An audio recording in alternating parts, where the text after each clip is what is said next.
حي على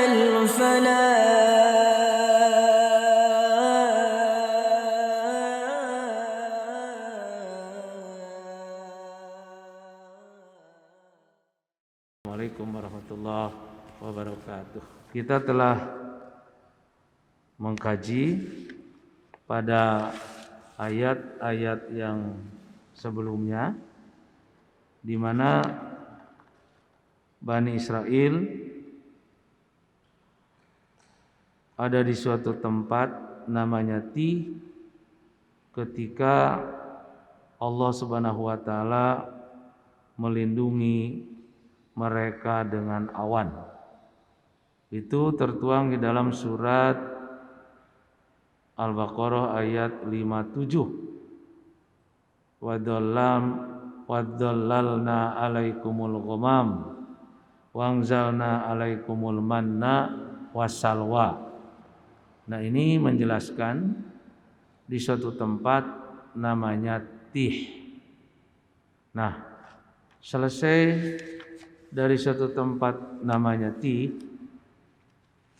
maka Allah Subhanahu wa taala berfirman kepada Bani Israel ala lisani Yusha, lewat Nabi Yusha. Nabi Yusha ini ialah muridnya Nabi Musa. Kapan? Ba'da mauti Musa wa Harun. Setelah Nabi Musa dan Nabi Harun wafat. Jadi ketika Bani Israel nanti disuruh menempati Madinah, itu Nabi Musa dan Nabi Harun sudah tidak ada. Mereka didampingi oleh Nabi Yusha. Nah, berkaitan dengan tempat hadhil qaryah, kampung ini, kota ini, ada yang menjelaskan yaitu kota Ariha bi qurbi Baitil Muqaddas, satu tempat yang dekat dengan Baitul Maqdis. Nah, kota ini adalah kota Al-Jabbarin. Jabbarin itu kota orang-orang dolim. Nah, siapa mereka? Mereka itu kaum sisa dari kaum Ad. Wa kana fihim qaumun min baqiyati Adin. Jadi keturunan dari kaum Ad, orang-orang Jabarin ada di Aria. Mereka disebut Al-Amalikoh. Itu kaum Amalik, itu nama itu. Namun ada pandangan lain. Yang dimaksud dengan Madinah, kata Ad-Dhahak adalah hadhil qaryah, yakni Ar-Ramlah wal Urdun wa Palestina gitu. Namun Mujahid berpandangan bahwa kota itu adalah Baitul Maqdis. Maqatil berpandangan kota itu adalah Ilya. Jadi udkhulu hadhil qaryah itu banyak pandang tentang qaryah itu. Namun nanti di bawah lebih cenderung para mufassir yaitu yang dimaksud dengan qaryah adalah Baitul Maqdis. Firman Allah, faqulu minha haitsu syi'tum ragada. Ini menunjukkan bahwa Bani Israel diperintah untuk menikmati rizki yang ada di sana wasi'an bila hisabin, seluas-luasnya, sebebas-bebasnya, seingin-inginnya. Wadkhulu baba sujadan, dan masuklah ke pintu sujadan sambil sujud. Maka yang dimaksud baban min abwabil qaryah, yaitu masuk pada satu pintu di antara pintu-pintu negeri itu. Sedangkan pintu yang ada pada qaryah itu sab'atu abwabin, 7 pintu. Masuklah ke pintu sambil sujud, dan dari pintu-pintu itu ada 7. Nah, yang dimaksud dengan pintu, Imam At-Tabrani menjelaskan babu Masjid Baitil Muqaddas, pintu Masjid Bait Muqaddas. Jadi karena itu makna udkhulu hadhil qaryah, mufassir lebih cenderungnya qaryahnya itu adalah Baitul Maqdis. Sujadan rukaan, sambil ruku, munhinin, membungkuk, mutawadiin, merendah.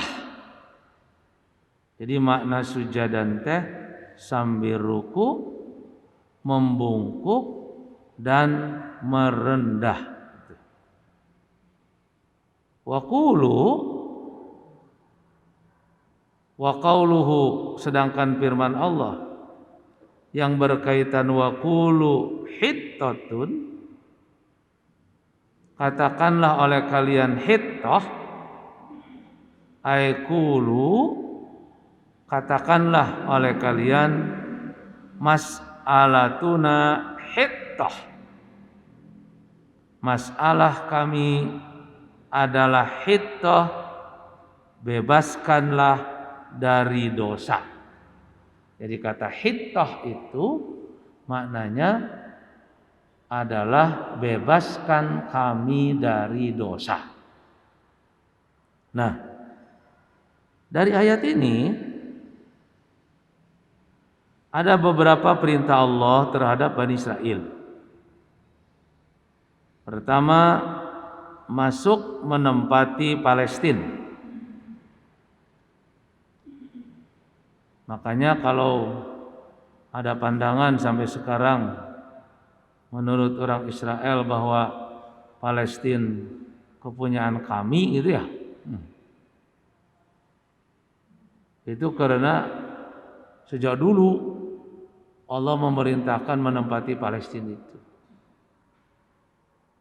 Hanya ketika Bani Israel Yusha bin Nun disuruh untuk menempati Palestina,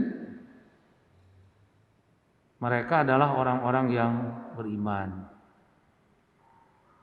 Ketika datang di Palestina, sudah ada orang Arab yang menempati lebih awal, yaitu orang-orang Arab yang musyrik. Mereka dipimpin oleh Jalut. Jadi begitu orang-orang Israel akan menempati Palestina, Jalut sudah ada. Makanya Allah Subhanahu wa taala mengutus Raja Israel pada zaman Nabi Yusha itu Tolut. Maka antara Tolut dengan Jalut gitu terus berebut. Orang Israel Tolut adalah dari Bani Israel yang beriman, sementara Jalut adalah dari bangsa Arab yang mereka musyrik. Jadi mereka beranggapan itu adalah kami yang diperintahkan. Nah, Perintah kedua dari Allah pada mereka, silahkan makan sekehendakmu, karena memang daerah Palestina adalah daerah subur. Sehingga di dalam ayat sebelumnya kita pernah membaca adanya manna wasalwa, menunjukkan bahwa daerah itu bukan daerah seperti tandus yang ada di kota Mekah. Lalu Allah menyuruh lagi kepada Bani Israel untuk masuk ke pintu itu dengan sujadan sujud, ruku, membungkuk, dan merendah. Perintah berikutnya, katakan oleh kalian kalimat hittah gitu. Inilah perintah-perintah dari Allah kepada Bani Israel. Nanti karena sifat melekat yang ada pada diri Bani Israel itu selalu ingin keluar fasad, membuat satu kerusakan, maka mereka pun juga nanti merubah lagi dari apa yang Allah perintahkan itu. Ibnu Abbas berkata, qala Ibnu Abbas, umiru bil istighfar. Mereka diperintah untuk istighfar. Kata apa yang menunjukkan istighfarnya? Kalimat hittah. Hittah. Wakila. Dan ada pandangan lain, umiru ayyaqulu la ilaha illallah. Mereka diperintahkan untuk mengatakan kalimat la ilaha illallah. Ada juga pandangan innama qila lana haqqun. Kami adalah punya hak. Ada lagi pandangan kata Qatadah, yaitu hatti anna khotoyan. Kalimat khittah itu maknanya hatti anna khotoyan. Bebaskanlah kesalahan-kesalahan dari kami gitu. Dan juga ada pandangan dari Ibnu Abbas dengan makna lain, firman Allah la ilaha illallah. Kenapa kalimat itu? Karena kalimat la ilaha illallah itu takhuttu dzunuba, menghapus dosa. Ini sekalipun tidak mengatakan ya Allah ampunilah dosa kami, tapi dengan mengatakan la ilaha illallah itu sudah terkandung menurut Ibnu Abbas di dalamnya adalah bebaskanlah dosa kami. Karena itu ada istilah istighfar qauli ya. Ada lagi istighfar fi'li. Kalau istighfar qauli memang kata-kata yang mengandung permohonan ampun terhadap dosa. Kalau kita mengatakan astagfirullah ya rabbal alamin, qauli. La ilaha illallah, sekalipun tidak ada kalimat di sana kata ya Allah memohonkan, tapi itu termasuk juga qauli. Ada juga istighfar fi'li, semacam kita melaksanakan saum Ramadan, ibadah kan, sampai pada Ramadan lagi, maka hadis Nabi mengatakan ar-Ramadan illa Ramadan kafaratun bainahuma. Dari Ramadan ke Ramadan itu merupakan penghapus dosa di antara keduanya. Kemudian al-umratu ilal umrati kafaratun bainahuma. Dari umroh ke umroh penghapus dosa. Ini istighfar fi'li. Wudu. setiap anggota wudhu kita cuci, ternyata itu adalah menghapus dosa. Tanpa dengan kata-kata, ibadah pun termasuk salah satu penghapus dosa. Nah, itu ada istighfar qauli dan juga ada istighfar fi'li. Nah, jadi kalimat hittah menurut Ibnu Abbas adalah la ilaha illallah, karena pada kalimat la ilaha illallah itu mengandung makna takhuttud dunuba, menghapus dosa. Wa ma kana yakhuttud dunuba faya suhhu an turjama anhu bihittah, karena di sana mengandung penghapusan dosa, maka diterjemahkanlah dengan kalimat hittah gitu. Jadi karena kalimat la ilaha illallah itu mengandung penghapusan dosa, maka kalimat la ilaha illallah itu adalah sebagai penerjemah dari kalimat hittah. Nah,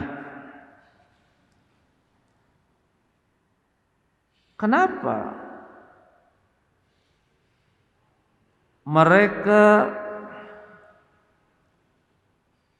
melakukan perbuatan dosa itu?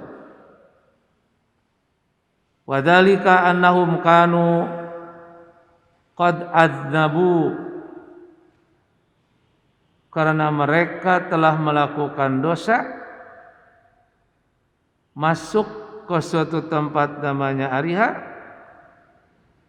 ketika terpisah meninggalkan Tih, maka Allah Subhanahu wa taala menginginkan ayastankiduhum minal khati'ati, mereka itu adalah lepas dari kesalahan. Jadi alinea ini menggambarkan Allah menghendaki setelah mereka meninggalkan tempat itu, mereka lepas dari kesalahan, bersih kembali dari dosa. Padahal mereka sebelumnya kan sudah melakukan perbuatan-perbuatan yang dilarang Allah, langgar lagi gitu. Nah, selanjutnya, ini adalah hanya sekedar unsur bacaan. Firman Allah, naghfir lakum khotoyakum, ada yang membacanya dengan ya, bukan naghfir lakum, tapi yaghfir lakum. Ada lagi yang membacanya dengan ta, ya, taghfir. Wal baqun binun maftuhah. Sedangkan yang lainnya membaca dengan huruf nun yang di fathah, naghfir. Nah, jadi kalimat naghfir lakum khotoyakum yang lebih banyak bacaan yang dipakai adalah yang menggunakan huruf nun yang di fathah. Karena itu dalam ayatnya yang ditulis di sini adalah dengan kalimat naghfir lakum khotoyakum. Wasanajidul muhsinin, maka ini bermakna kami akan menambah apa? Ihsanan wa thawaban, kebaikan dan pahala bagi siapa? Muhsinin, orang yang selalu ingin berbuat baik lebih daripada yang lain. Yang kita suka sebutnya ihsan, ya. Ihsan. Ihsan itu beda dengan hasan. Kalau hasan kebaikan, kalau ihsan kebaikan yang lebih dari yang lain. Nah, karena itu kepada orang tua, lafaz yang digunakan Allah dalam Al-Quran ihsan, wabil walidaini ihsanan. Kalau kita berbuat baik seimbang itu hasan. Tapi kalau kita berbuat baik sedikit lebih dari yang lain, ini adalah ihsan. Jadi ada nilai plus, ziyadatul adli, lebih daripada standar. Kalau orang lain rata-rata infak 50.000, kita 50.000, ya hasan. Tapi kalau kita infaknya sedikit 55, jadi ihsan. Karenanya fa idza khuyyitum bi tahiyatin fahayyu bi ahsana minha aw rudduha. Apabila orang lain mengucapkan salam pada kita, maka jawablah dengan yang lebih baik atau seimbang. Kalau orang lain mengucapkan salam assalamualaikum, lalu kita jawab waalaikumsalam, ini hasan. Tapi kalau kita jawabnya waalaikumsalam warahmatullah, nah ini warahmatullahnya ihsan. Allah menyuruhnya fa idza hujitum bi tahiyatin fahayyu bi ahsana. Apabila orang mengucapkan salamnya assalamualaikum warahmatullah, maka ihsannya wabarakatuh. Sehingga jawabannya waalaikumsalam warahmatullahi wabarakatuh. Ketika orang lain mengucapkan salam assalamualaikum warahmatullahi wabarakatuh, orang jadi bingung naon nabahanana. Maka ihsannya ialah dengan al-a'dha, harokatul a'dha, gerakan tubuh.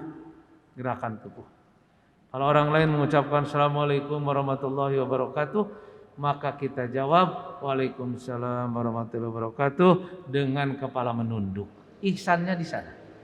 Nah, jadi dengan gerakan badan yang menampakkan adalah sikap lebih baik daripada yang lain. Jadi gerak tubuh itu adalah merupakan nilai plus dari lafaz yang itu. Nah, karena itulah wasanajidul muhsinin, kami akan menambah bagi orang-orang muhsin, yaitu ihsanan, kebaikannya, wa thawaban, dan pahalanya. Saya kutip dari tafsir Al-Baghawi. Kalau tadi dari tafsirnya Imam At-Tabrani. Wa id qulna udkhulu hadhil qaryah. Kenapa qaryah disebut qaryah? Sumiyat al-qaryatu qaryatan. Qaryah disebut qaryah itu li'annaha tazma'u ahluha, karena penghuninya berkumpul. Jadi qaryah itu makna asalnya berkumpul. Kampung disebut kampung karena penghuninya berkumpul. Karena itu di dalam bahasa Arab ada yang disebut makroh. Makroh. Apa makroh itu? Al-haud, kolam, atau situ. Nah, situ disebut makroh karena situ itu tempat berkumpulnya air. Li'adaha tazma'ul ma', karena air berkumpul. Nah, Ibnu Abbas menjelaskan yang dimaksud dengan Qaryah dalam ayat ini ialah Ariha, sama dengan yang di atas, yaitu Qaryah Jabarin, kampung orang-orang yang zalim. Kana fiha qaumun min baqiyati Adin, itu adalah sisa-sisa dari kaum Ad. Kita ingat kaum Ad ini adalah kaum yang hidup pada zaman Nabi Hud alaihissalam. Setelah kaum Ad, kaum Samud. Kaum Samud hidup pada zaman Nabi Soleh alaihissalam. Nah, apa itu jabarnya kaum Ad? Kaum Ad itu diberi nikmat oleh Allah, badannya kuat, gede, jangkung badag, tanaga gede gitu. Maka dengan badan yang besar, tenaga yang kuat, dia menjadi sombong. Dia menjadi sombong. Ini adalah kaum Ad. Sehingga dengan kesombongan itu ternyata mereka pun adalah diadab oleh Allah dan mereka hancur. Ternyata badan yang kuat, tinggi, tidak ada manfaatnya apa-apa di hadapan Allah. Jabarnya itu karena badan kuat, tenaga gede, jara rangkung. Memang rata-rata nu badan gede sok rada kararitu itu teh. Padahal mereka tidak punya kekuatan apa-apa. Ini adalah dari kaum Ad, yaitu kaum Amalikoh. Dan pemimpin mereka itu bernama Auz bin Anak.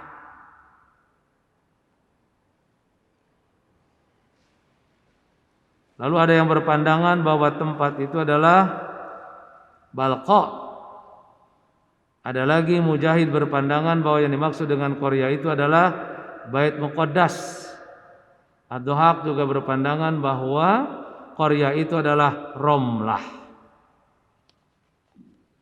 Nah, kita masih terus mengkaji tafsir lain. Nanti sampai pada ujung mana yang lebih banyak. Ibnu Katsir menjelaskan.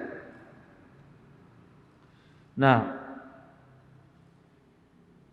karena orang-orang Bani Israel ala nukulihim anil jihad, mereka menolak untuk berjihad.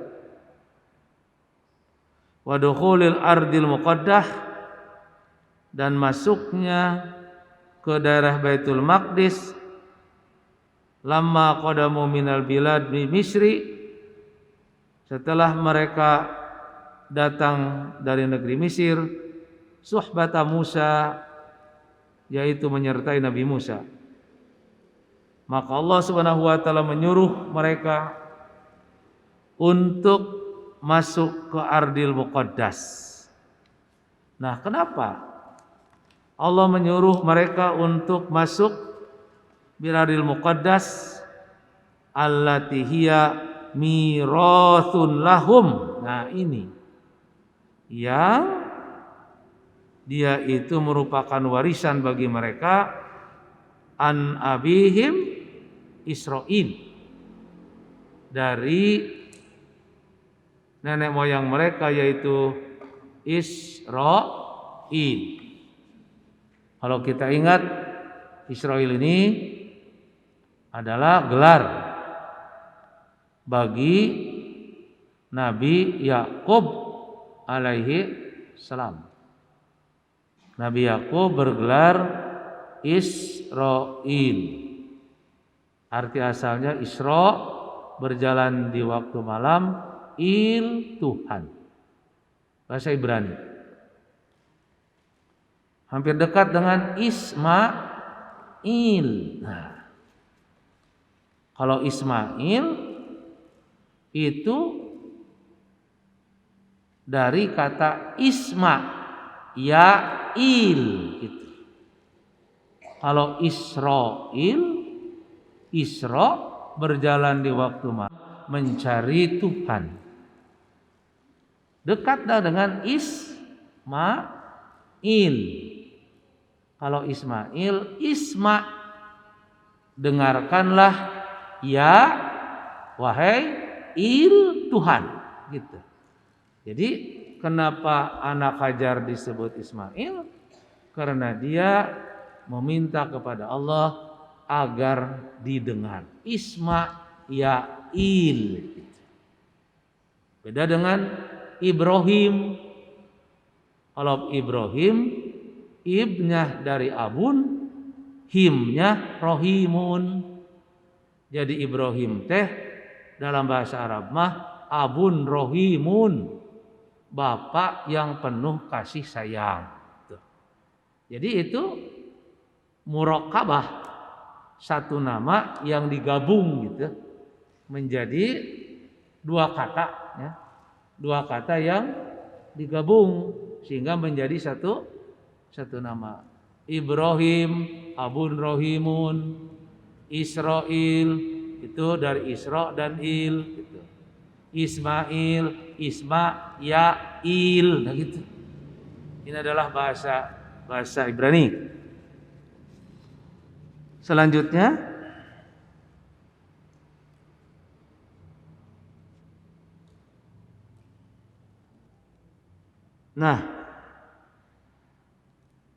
wa qitalu man fiha minal amaliq al-kufrah, di mana Bani Israel itu mereka menolak untuk memerangi Amalikoh yang kufur. Panakalu an kitalihim, maka mereka menolak untuk memeranginya. Mereka menjadi lemah dan mereka merasa rugi.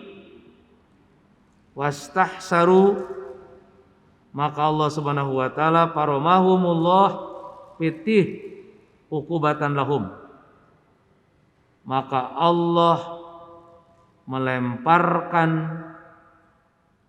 siksa ukubah di suatu tempat namanya Tih. Situ akibat kesalahan dari mereka. Itu seperti dijelaskan oleh Allah dalam surat Al-Maidah. Nah, karena itu, ini pandangan Ibnu Katsir dari perbedaan tempat itu yang mana?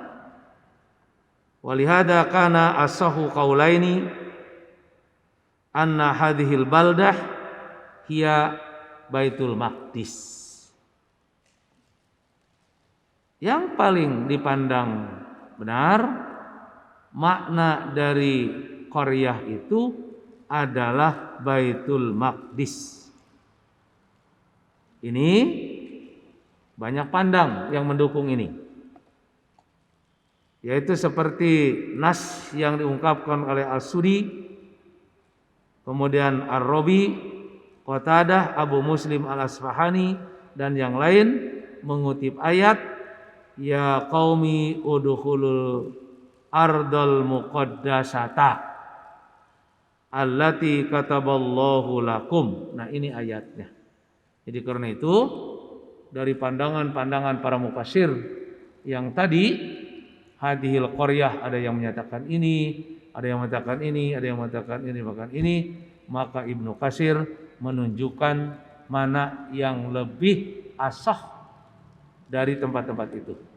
Dengan petunjuk ayat Al-Maidah, maka tempat itu adalah Al-Ardul Muqaddasah.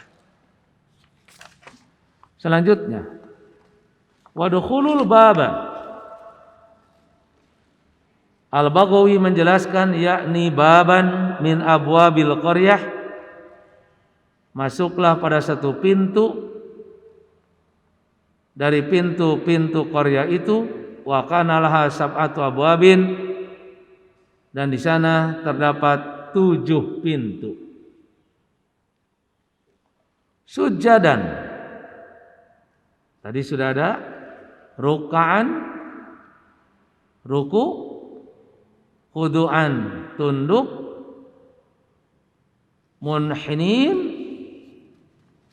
yaitu dengan tidak mengangkat kepala, dengan tidak sombong, tapi melakukannya adalah dengan ketundukan, membungkuk. Nah, Wahab menjelaskan apabila kamu masuk fasjudu syukran lillah, apabila kamu masuk kepadanya sujudlah sebagai rasa syukur kepada Allah.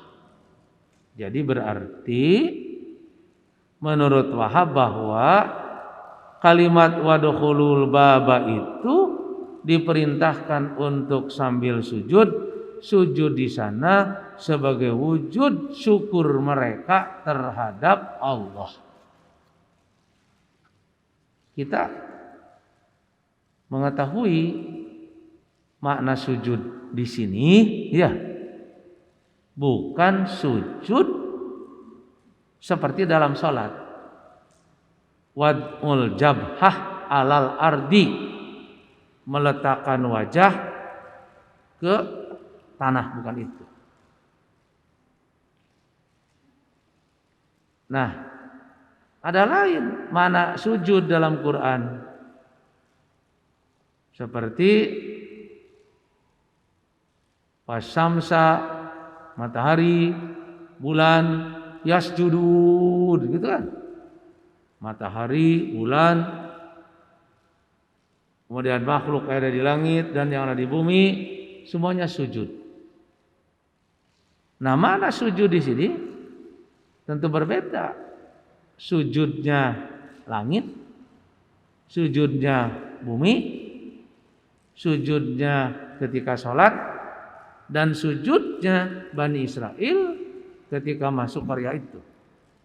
Karena itulah maka di dalam ilmu bahasa kata sujud adalah lapad mustarok.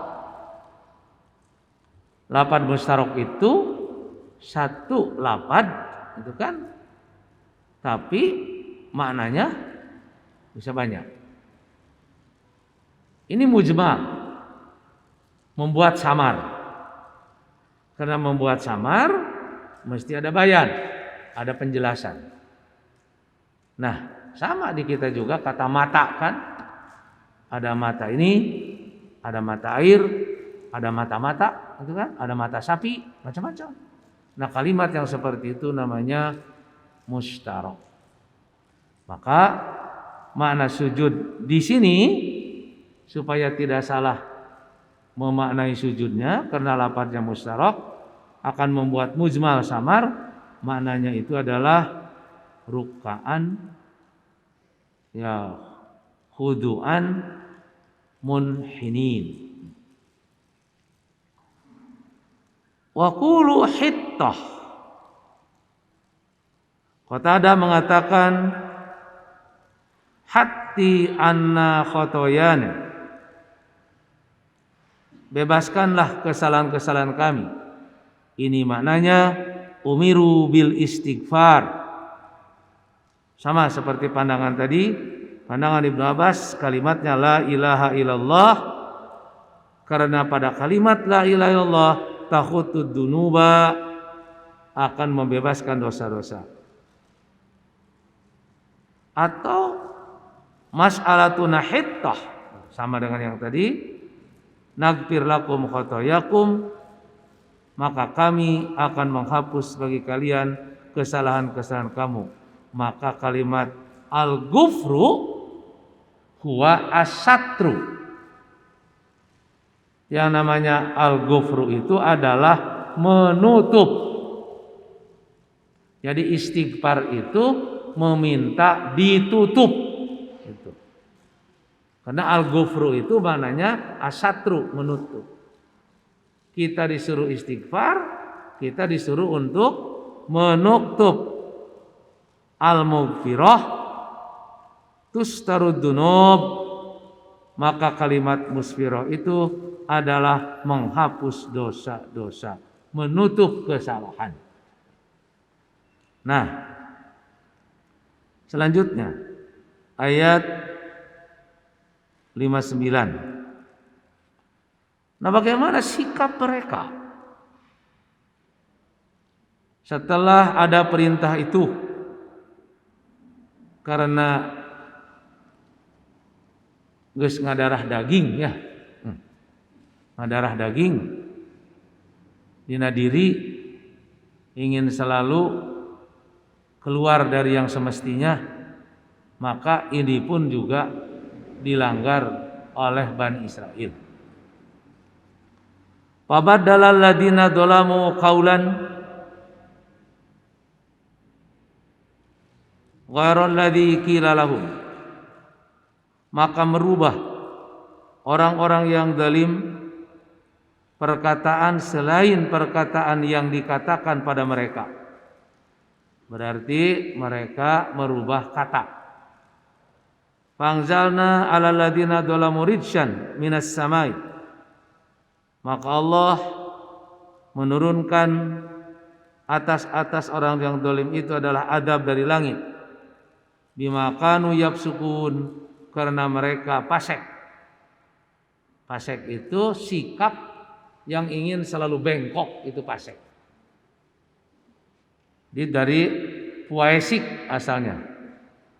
Puaisik itu berit letik. Puaisik itu berit letik, nama binatang. Nah, berit sanajan aya panto tetep embung jalan panto. Neangan we jalan anu beda gitu. Nah, sikap itu menjadi sikap bagi manusia yang ingin selalu bengkok gitu. Dari puaisik berit letik anu sok ngorowotan tembok, padahal panto geus disadiakeun kudu boga imah gitu. Tapi taradae kasup kana panto. Nah, sekalipun ini benar, ingin saja bengkok gitu.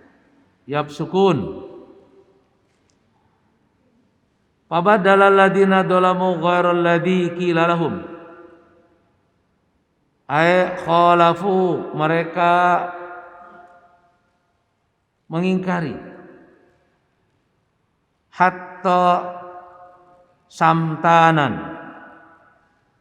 Nah, mereka mengatakan kalimatnya hittah, maka mereka menyalahi kalimatnya dengan mengatakan hatta samtanan.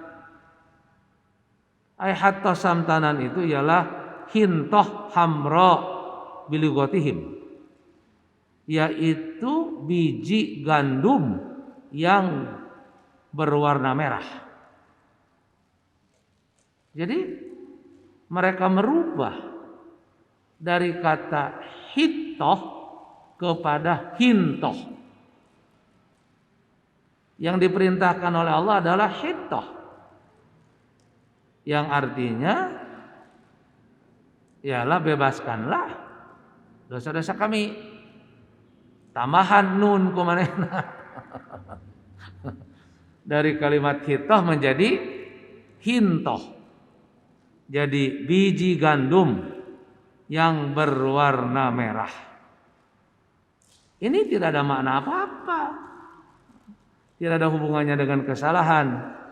Qalu hadzal qaul minhum. Ini perkataan mereka ini adalah istihjaan, ngaheureuikeun. Wa tabdilan, dan merubah makanal qaul alladzi umiru bihi, yaitu tempat omongan yang diperintahkan pada mereka, biqaulihim, yaitu ayyaqulu hittah, agar mereka mengatakan dengan kalimat hittah, tapi mereka menyebutnya dengan hintah.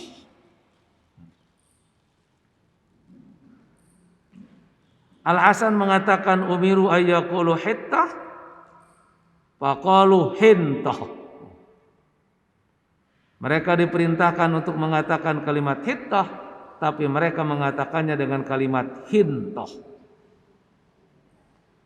Wa umiru ayyadkhulul baba sujjadan ruk'an. Mereka diperintah untuk masuk pintu sambil ruku. Nah, mereka langgar lagi dengan kefasikannya. Fadakhalu habwan, mereka masuknya dengan merangkak. Kuduna ruku, ya kalau merangkak. Ala astarihim, di atas pantat-pantat mereka. Munharifin, mereka masuk ke pintu itu merangkak. Mujahid mengatakan, tuti alahumul babu, pintu disiapkan untuk mereka untuk masuk. Liyahfidu, agar mereka masuk dengan membungkukan ru'usahum, kepala-kepala mereka. Falam yahfidu, mereka tidak membungkukannya. Walam yarka'u, dan tidak ruku. Wadakhalu zahfan, mereka masuknya dengan merangkak. Ngesod orang mah. Jadi ngesod.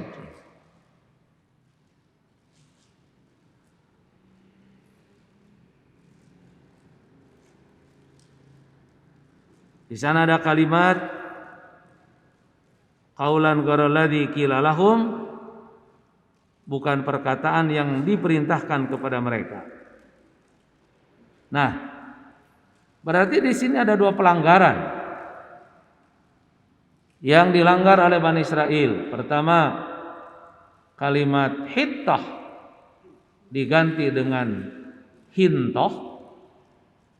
Yang kedua, rukaan disuruh ruku, lalu mereka adalah menunduk, mereka masuknya dengan adalah habwan ala astarihim, mereka masuk dengan merangkak, ngagesot di atas pantat-pantat mereka. Firman Allah, fangzalna ala ladina dolamu rijsya, maka Allah menurunkan pada mereka orang-orang dolim rijsan, adaban minas sama', dari langit. Apa adab yang diberikan Allah kepada mereka? Arsalallahu alaihim ta'un, Allah menurunkan wabah. Karena ngarubah wae ayat Allah, karena ngarubah wae hukum Allah, maka Allah menurunkan wabah. Akhirnya terjadi wabahnya. Fahalaka minhum fi sa'atin wahidatin, maka binasa mereka dalam 1 jam. Sab'una alpan pujaatan, 70.000 seketika. Jadi hebat betul wabah yang terjadi pada Bani Israel di zaman Nabi Musa. Dalam 1 waktu 70.000 nu mati. Sekarang kita juga sedang prihatin kan, sedang naik gitu. Nah, itu pun sudah kewalahan rumah sakit, termasuk juga ya pengubur mayat juga sudah kewalahan. Ya, kita beringinan ingin cepat selesai, tapi kalau melihat ini lebih parah lagi dong. 70.000 dalam 1 waktu seketika.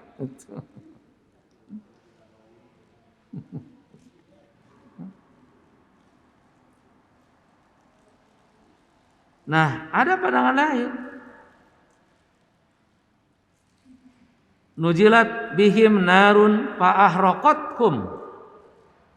Allah menurunkan api yang membakar mereka. Litabdilihim ma umiru bihi, karena mereka merubah apa yang diperintahkan.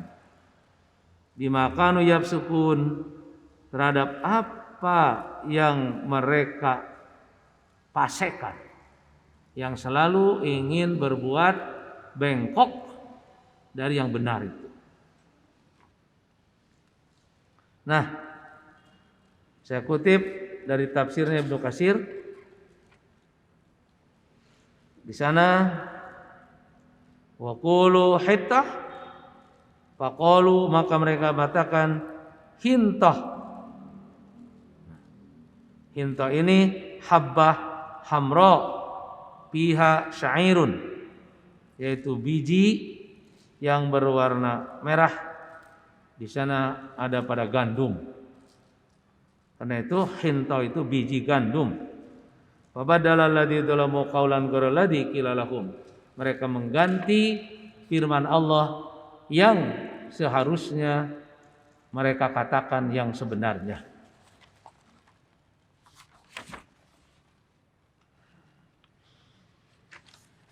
Nah, dalam pandangan lain yang bersumber dari Ibnu Mas'ud,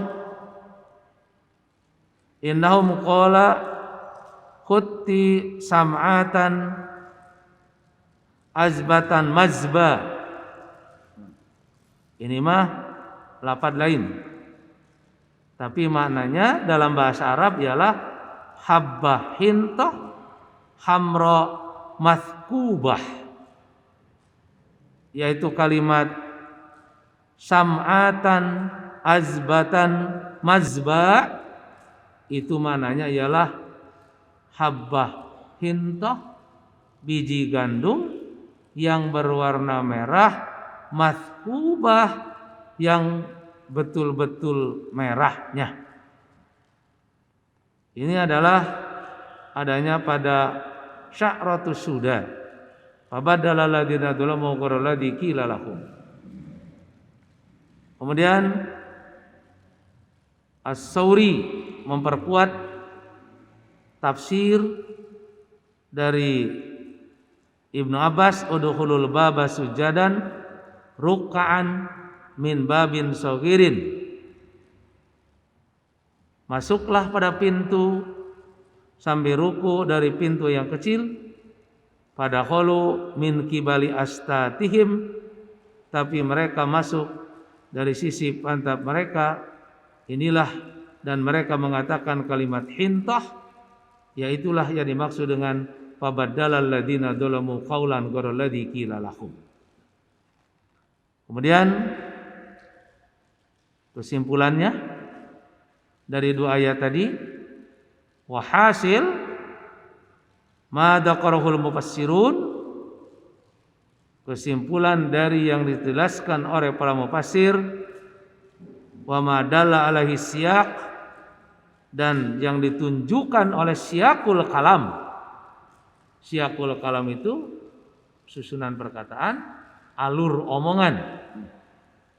Annahum badalu amrallahi lahum, mereka mengganti perintah Allah atas mereka, minal khudu', dari ketundukan, bil qauli, dengan perkataan, wal fi'li, dan dengan perbuatan. Jadi pelanggaran mereka itu jadi dua bagi Bani Israel teh, ya perkataan, ya perbuatan. Perkataannya kalimat hittah, lalu mereka rubah dengan kalimat hintoh. Perbuatannya yang seharusnya dia masuk ruku, sujud, tunduk, tapi dia masuknya habwan, ya, ngegesor. Ini dua perbuatan yang dilakukan oleh orang Bani Israel, merubahnya itu, nya fi'li, nya qauli. Paumiru ayyadkhulu sujadan, mereka diperintah untuk masuk sambil sujud.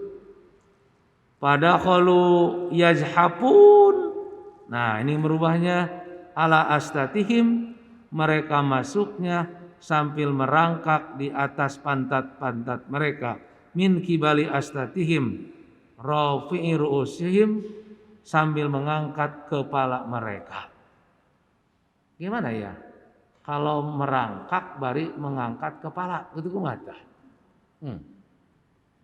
Ngari ripuh maneh ya. Ngarangkak bari kepalanya diangkat, kuduna mah kan ruku, sujud. Ieu mah bala merangkak kepala di atas, itu menampakkan istikbar, kesombongan. Wa umiru ayyaqulu, mereka diperintah untuk mengatakan hittah. Yang hittah ini kalau dipanjangkan ihtit anna dunubana. Kata hittah itu ihtit, bebaskanlah, anna dunubana, dosa-dosa kami. Nah, lalu mereka pastahza'u, mereka mempermainkan, istihja, mempermainkan, ngaheureuikeun. Faqalu hintah fi sya'aratin, adalah biji gandum, biji yang merah pada gandum. Sama seperti tadi, habbah hamra. Kata-kata ini wahada fi ghayatin ma yakunu minal mukhalafah wal muadidah. Ini adalah ujung daripada kesalahan dan unsur kesengajaan untuk menentang. Jadi merubah kata itu selain daripada mempermainkan, itu adalah ujung daripada kesalahan dan penentangan.